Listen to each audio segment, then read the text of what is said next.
Adrien Van Beveren, aussi à l'aise dans les dunes d'Arabie Saoudite que sur la plage du Touquet. Maître du sable et du temps, le triple vainqueur de l'Enduropal a remporté l'étape la plus spectaculaire de cette édition, la 48 heures chrono.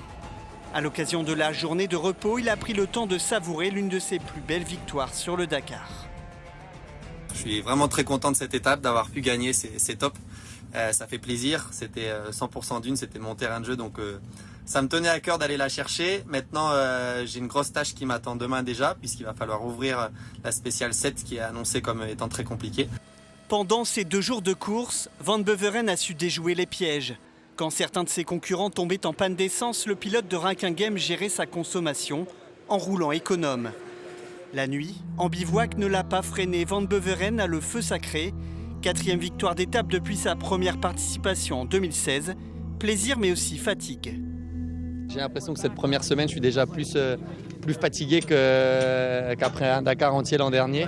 Et pourtant, il n'en est qu'à mi-parcours. Son rêve de victoire finale reste accessible.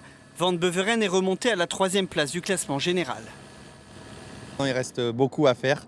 Je ne veux surtout pas m'emballer, garder les pieds sur terre et la tête froide, parce qu'il y a encore beaucoup de kilomètres devant avec beaucoup de pièges à éviter.